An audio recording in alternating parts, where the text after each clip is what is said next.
Boa tarde, caros estudantes.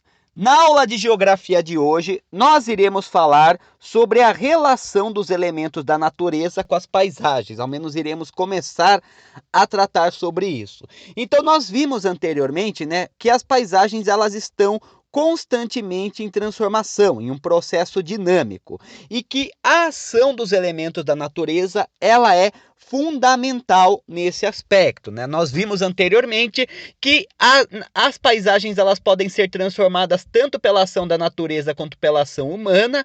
Então, no caso da ação da natureza, isso se deve tanto a fatores internos, do próprio planeta Terra, do manto, como o choque de placas tectônicas e atividades vulcânicas, como também fatores externos, como o clima, o vento, a atmosfera, a chuva, de uma forma geral. Então, no caso, as transformações da natureza, elas acabam muitas vezes sendo mais lentas, tirando situações cataclísmicas, como erupções vulcânicas ou a formação de ciclones, apesar disso, a natureza ela contribui fortemente para a transformação da paisagem, mesmo que seja uma transformação relativamente lenta para os padrões humanos, e isso ocorre das mais variadas formas, e um processo constante, um processo que ainda está em andamento e apesar de nós não podermos percebê-los, ele ainda está acontecendo. Então, os agentes internos da Terra, como terremotos, erupções vulcânicas, como agentes externos, como a temperatura, águas e ventos, acabam modelando o relevo da superfície terrestre, criando então as paisagens naturais, Então, a gente viu também, que existe uma grande interdependência entre os fenômenos físicos da Terra. Então, solo, hidrografia, vegetação, clima e relevo, eles estão fortemente interrelacionados, eles estão fortemente interligados. Então, os seres humanos, eles também transformam a paisagem a partir da construção de cidades, abertura de estradas, desmatamento, exploração de minério, entre outros exemplos, No entanto, eles devem ter em vista também esses aspectos físicos na hora de realizar a sua ação, na hora de transformar uma paisagem no chamado espaço geográfico, que é o espaço natural transformado pelo ser humano que nós vimos anteriormente. Então, entre os elementos que acabam contribuindo para a formação da paisagem a partir dos elementos da natureza, nós temos os mais variados, Nós temos desde o clima, desde o relevo, a vegetação, Nós temos também a hidrografia, Os elementos atmosféricos, o solo, entre tantos outros. Então, a partir desse momento, nós iremos começar a tratar sobre alguns deles. Um dos elementos mais centrais que acaba influenciando vários outros fatores para a formação da paisagem terrestre é, com certeza, a altitude do relevo. A altitude do relevo, ela é muito importante, pois ela está intimamente ligada com o clima e a vegetação também, Então, apesar de o clima ele ser fortemente influenciado por vários elementos, como nós já vimos, com a proximidade ou distância com relação ao mar, como também as latitudes, se está na zona ártica, na zona tropical, nas zonas temperadas, na zona antártica, nas zonas polares, de uma forma geral, o relevo ele acaba tendo uma grande importância para o clima, pois, o que nós temos é o seguinte, que a cada quilômetro acima do nível do mar, a temperatura ela diminui cerca de 6,5 graus Celsius. Então, quanto mais elevada a altitude, mais baixa torna-se a temperatura do ar atmosférico. Então, você afeta a pressão atmosférica, a temperatura do ar, assim como também a intensidade da luz solar na Terra. Então, quanto mais alto uma determinada área ela tende a ser mais fria. Portanto, em grandes formações montanhosas, como é o caso dos Andes, ou então do Himalaia ou dos Alpes, por exemplo, nós podemos perceber claramente essa diferença, Então, por exemplo, no próprio caso do Himalaia mesmo, nas porções mais baixas, nas regiões próximas das encostas das montanhas, nós temos principalmente uma vegetação meio de campos, que é fortemente usada para a agricultura e que é usado, inclusive, pela população local para a produção do arroz, né, em forma de terraços. Depois, em áreas um pouco mais altas, mas ainda de baixas altitudes, nós temos as temperaturas e a condição de umidade que permitem o desenvolvimento de uma vegetação tropical. Lembrando que o Himalaia, apesar de ser uma região fria, vamos dizer dessa forma, ele está localizado na área tropical e a vegetação ao redor da montanha é principalmente característica como floresta tropical. Então, nas regiões mais baixas do Himalaia, nós temos essa presença da floresta tropical que consegue se desenvolver principalmente, né, por conta da temperatura e da umidade do ar, né? Isso até mais ou menos uns 2.000 metros de altitude. Em regiões mais medianas, né, que são mais elevadas, mas ainda nem tanto, nós já temos uma vegetação caducifólia, que é aquela vegetação, né, típica de floresta temperada, que perde todas as suas folhas durante o outono e o inverno. Então já são plantas mais adaptadas para o frio, né, e que acabam perdendo suas folhas.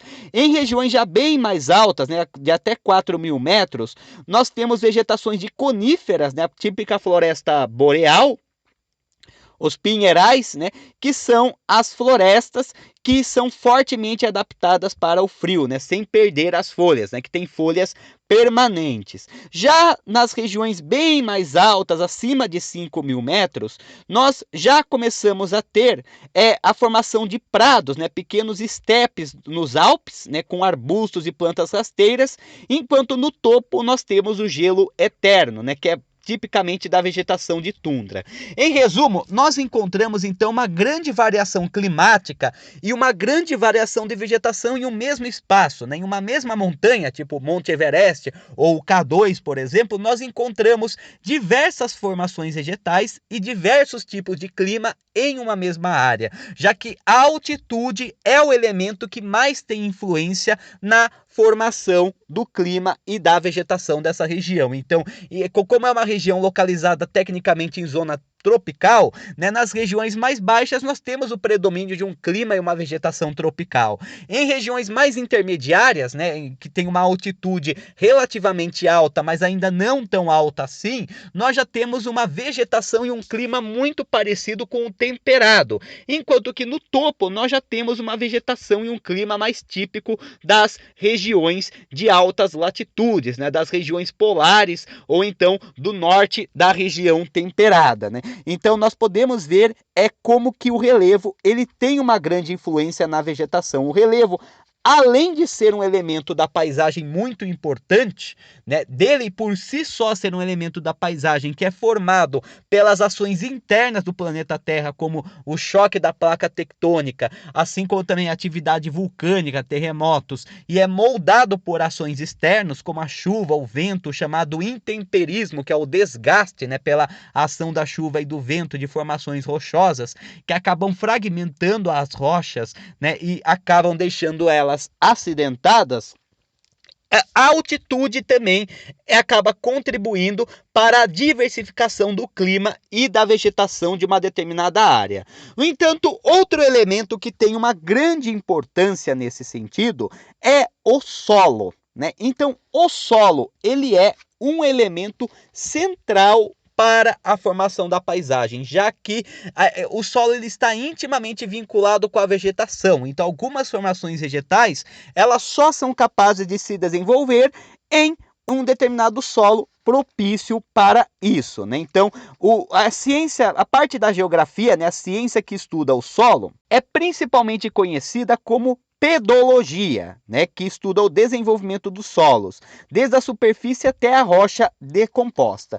Então, a pedologia, ela acaba tendo um estudo do solo das mais variadas formas. Então, por exemplo, nós temos a chamada pedogênese, né, que é o processo que dá origem à formação do solo e sua evolução, o intemperismo ou meteorização, que são vários processos físicos, químicos ou biológicos que levam à desintegração e à decomposição formação de rochas, né? A gente tem inclusive como exemplo a formação das estalactites e das estalagmites, né? Que é um processo que acaba envolvendo, né, a decomposição das rochas a partir da ação da água, né? Em que os minérios eles são depositados da parte mais alta, né?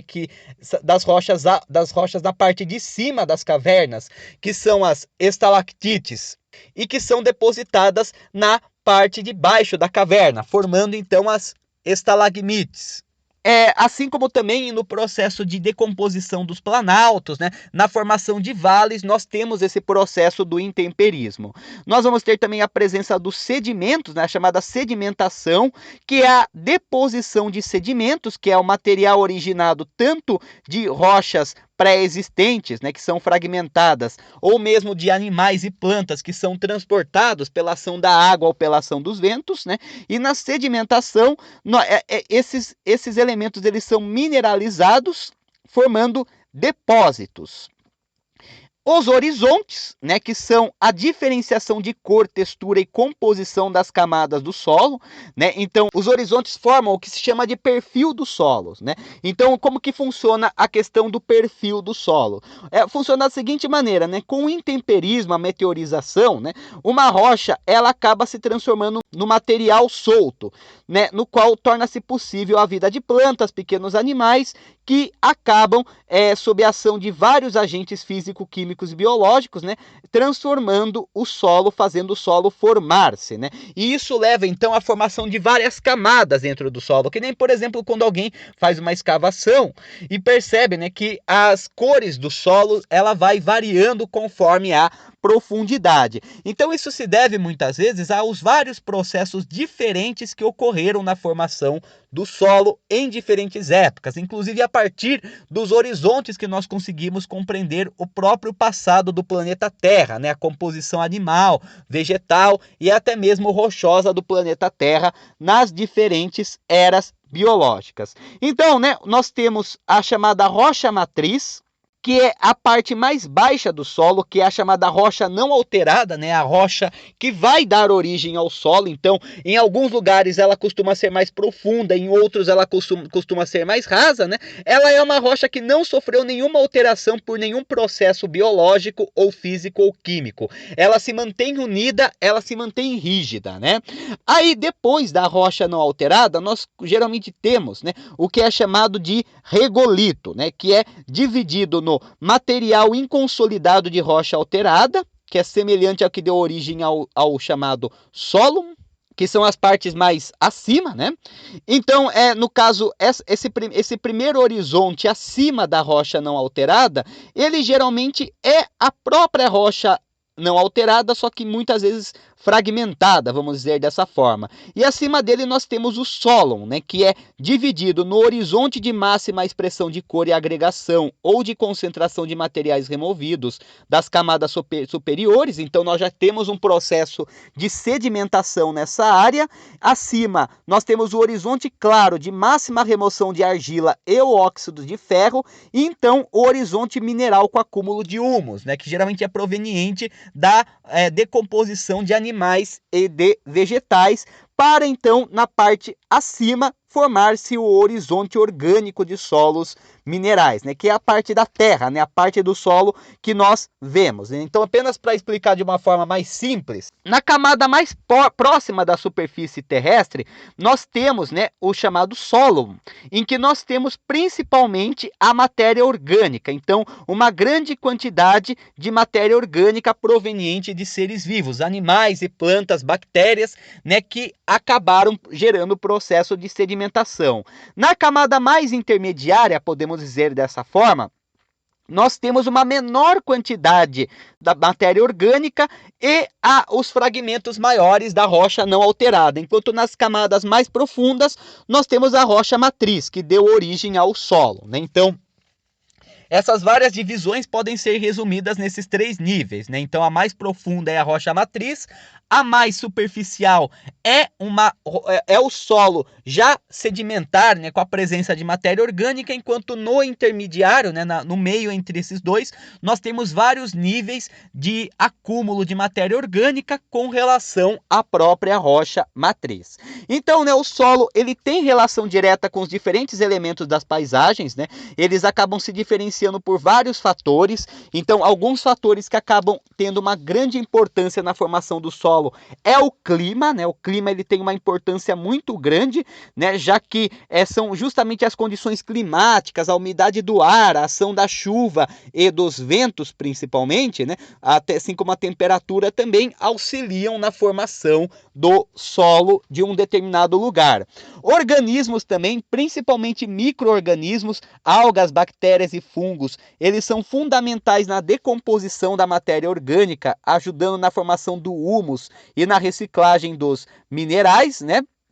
Enquanto que as plantas que se fixam no solo, elas acabam, né, protegendo o solo, né? Então, em regiões em que nós não temos uma cobertura vegetal tão intensa, o solo ele perde seus nutrientes com mais facilidade com a ação da chuva, o que leva à chamada erosão, que é o enfraquecimento e o desprendimento do solo, podendo formar sulcos, né? Podendo formar grandes buracos que podem levar até ao desabamento do solo, né? Nós temos também presença de formigas, cupins e minhocas que estão revolvendo o solo, né? E com isso acabam misturando, né, os diversos nutrientes presentes no solo.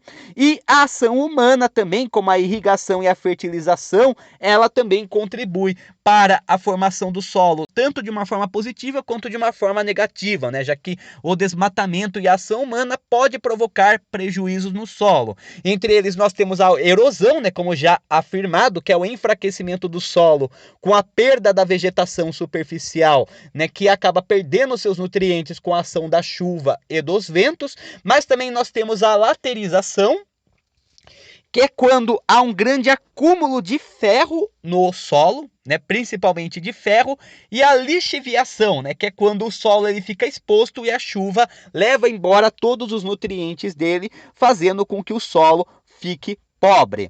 No que diz respeito ao material de origem do solo, ele também tem uma grande importância para a formação do solo, né? O material que o originou. Existem vários tipos, mas eles podem ser divididos em 4 categorias principalmente. Os materiais derivados de rocha clara, né, também chamado de ácidas ígneas ou metamórficas, como granitos, gneiss, xistos e quartzitos, que se formam principalmente pela consolidação de material vulcânico rico em silício ou pelo metamorfismo, ou seja, a transformação desse material e a fusão com outras rochas. Já os materiais derivados de rochas ígneas escuras, né, também conhecido muitas vezes como terra roxa, né, que é a terra vermelha, ele já tem uma formação mais direta das rochas magmáticas, né? Então, são principalmente formados pelo basalto, diabásio, gabbro, anfibolitos, né, que se forma pela solidificação de magmas que são pobres em silício, como a lava dos vulcões principalmente.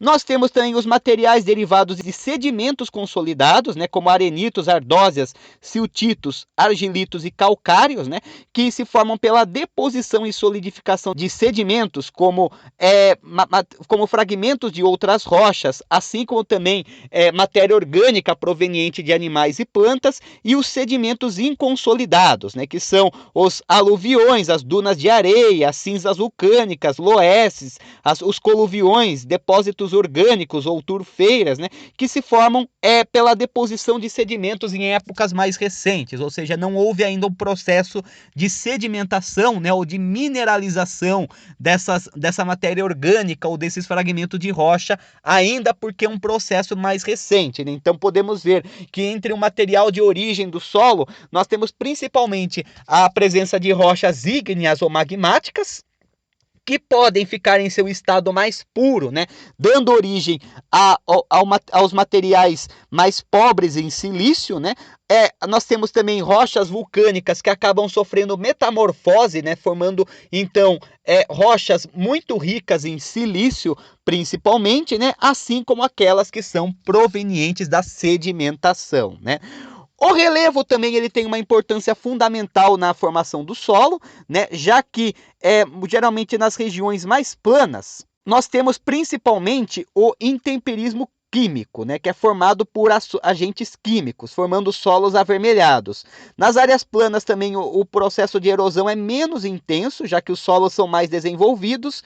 Nas áreas de baixada, né, principalmente em depressões em que há acúmulo de água, a drenagem ela acaba não sendo muito boa e os solos são mais claros, tendendo ao cinza. Já nas áreas mais montanhosas, mais íngremes, em que a erosão é maior, os solos são poucos desenvolvidos, né, e a rocha matriz acaba ficando exposta muitas vezes. Então o relevo ele também acaba tendo uma importância fundamental para a formação do solo. O tempo atmosférico também, né, como eu falei, com a ação de agentes externos, como principalmente a chuva, a temperatura e os ventos, né?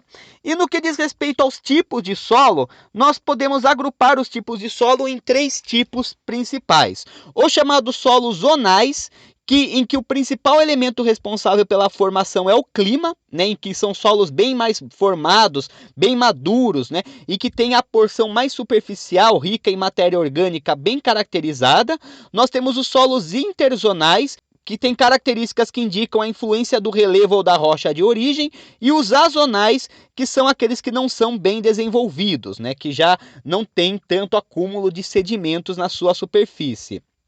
E no que diz respeito à origem também, os solos eles podem ser eluviais, em que eles são formados pelo próprio local, a partir da desagregação e decomposição de rochas, e os aluviais, que são formados pela acumulação de materiais transportados, né, por correntes marítimas, por correntes de água e pelo vento, né? Então, nesse sentido, os eluviais são solos que são formados na sua própria área, na área da própria rocha matriz, né?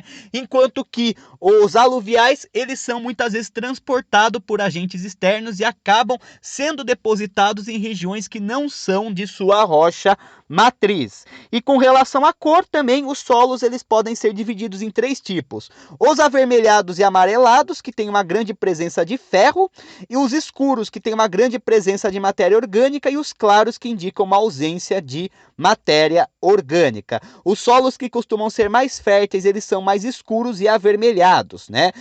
Enquanto que os solos mais claros, eles costumam ser menos propícios para a agricultura e para o desenvolvimento da vegetação. No Brasil mesmo, né, os solos mais férteis são o chamado massapê, né, que é o solo eluvial, né, que é formado na própria área, na zona da Mata Nordestina, que é escuro e orgânico, e a terra roxa dos planaltos meridionais, né, que tem origem vulcânica. No mundo nós temos principalmente em regiões próximas a vulcão os solos mais férteis, né, em áreas vulcânicas, tipo na Ucrânia mesmo nós temos alguns dos solos mais férteis do mundo, assim como também no Canadá, nos Estados Unidos e na Argentina também. Então o solo ele é formado a partir de um processo de milhares de anos, né, que leva desde a fragmentação da rocha matriz, né, até o depósito de sedimentos e a mineralização desses sedimentos. Eles são muito variados, como nós vimos, existem vários tipos, cores e também características que indicam inclusive sua própria formação e que elementos contribuíram para formá-lo, e eles acabam tendo uma importância fundamental na paisagem, já que, como eu afirmei, alguns tipos de vegetação se desenvolvem melhor em alguns tipos de solo, né? Então, se nós pegarmos, por exemplo, o solo amazônico, ele é um solo relativamente pobre. No entanto, ele tem a camada superficial preenchida com humus, né? Que é a decomposição de matéria orgânica, que faz com que a porção superficial seja bem nutrido, né? Em regiões desérticas, por exemplo, você tem principalmente o desenvolvimento de plantas que têm raízes longas para alcançar as águas subterrâneas. Então a rocha matriz ela acaba ficando mais ao fundo, né? Solos muito rasos eles acabam não permitindo o desenvolvimento de plantas com raízes longas, né? Muitas vezes arbustos e plantas rasteiras acabam se desenvolvendo nessa região. Se o solo é muito ácido, ele pode levar a árvores retorcidas, como é o caso do cerrado brasileiro ou das savanas de uma forma geral. Se o solo ele tem bastante nutrientes, ele é propício para a formação de florestas. florestas, né? Assim como também, né, a quantidade de matéria orgânica ou a quantidade de sedimentos presentes no solo. Então o solo, embora ele seja formado por vários elementos externos, né, desde elementos físicos, como o caso do relevo, da chuva, do clima, da temperatura, e assim como também ele acaba sendo formado por elementos biológicos, né, principalmente bactérias e pequenos animais acabam contribuindo no desenvolvimento do solo, né, ele também contribui para a formação de uma determinada vegetação em um determinado local. Então, no momento é isso, né? Na próxima aula nós trataremos sobre outros elementos naturais que contribuem para a formação de paisagens. Então, uma boa tarde a todos.